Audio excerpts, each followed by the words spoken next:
This is the last episode about cybercrime and offenses related to the computer. And this is the most explosive.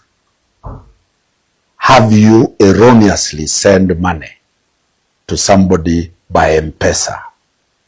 And when you call that person, he blocks you. Or he tells you, utadu, just do what you want to do. Have you sent your last penny? You are sending your daughter school fees. That is the money you've taken from a Shylock by M-Pesa, and that money has gone to a wrong person.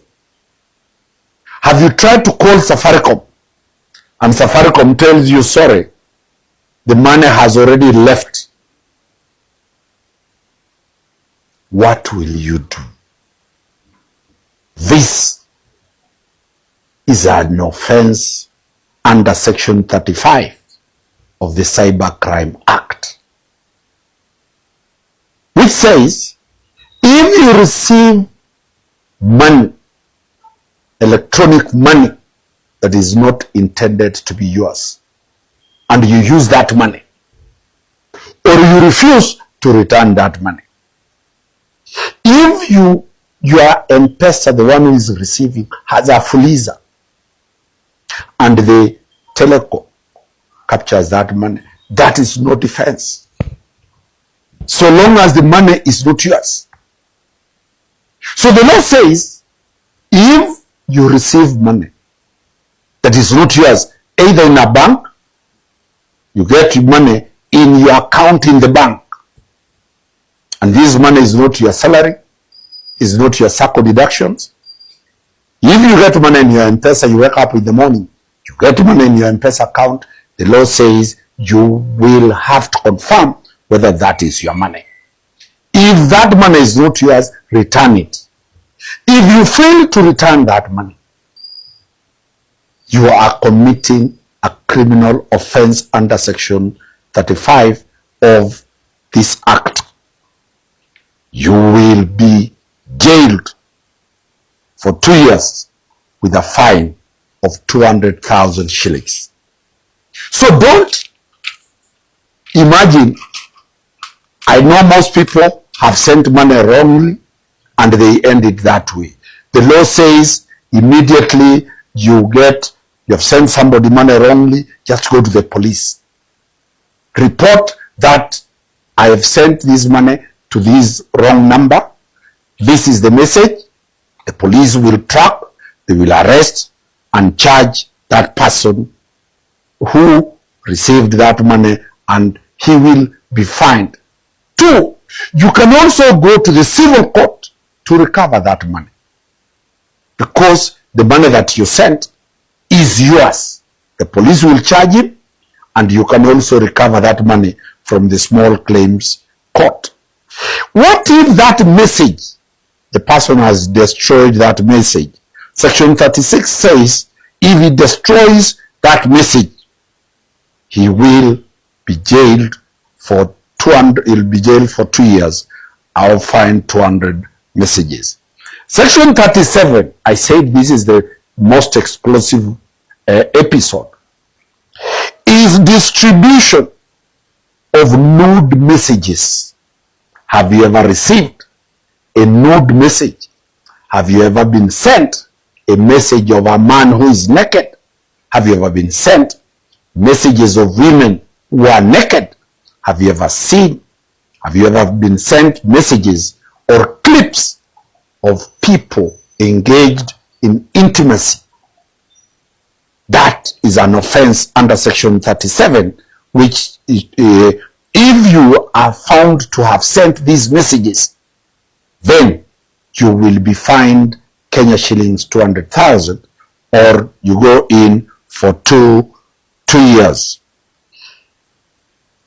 Equally, have you ever issued a false? Have you ever gone to a bank, gotten a signature, gotten a statement from a bank that is false? Then you go and put it somewhere to make money.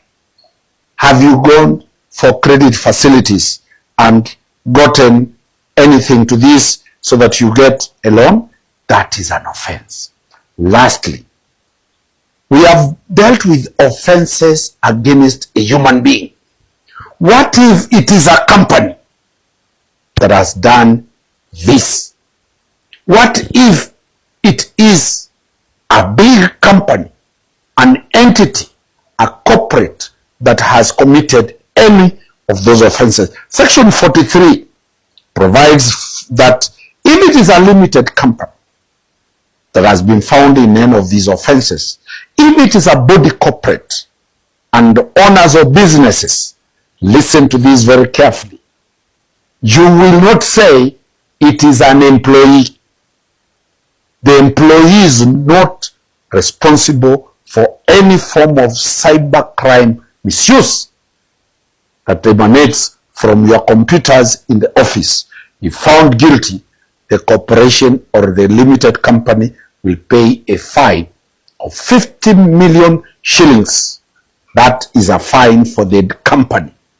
The directors, the owners of the company, will have to pay 5 million shillings or an imprisonment of 3 years. Therefore, any defense that your company, the employee did this without your control, remember, this applies to people who are administrators of WhatsApp messages. Whenever you are the administrator of a WhatsApp message, any offense committed, you are liable. And that is why those who form WhatsApp groups and those WhatsApp groups messages are sent to abuse people, the administrator is liable. Be careful. That is a company. That is an organization. And that marks the end of our episode, the 4th episode on the law called Misuse of Computers and the Phones, as provided for in the Court Helicopter News, Wakili Danston Omari. Next week, we shall be dealing with the question of data. What does the Data Protection Act talk about your data? Your telephone number, your ID number, all the data, all the information available to government agencies and to other private entities. How does the law dealing with the protection of data deal? Keep watching. Always, Wakili Danston Omari, as we navigate the questions in Court Helicopter Explainer. Thank you very much for this weekend. Asante.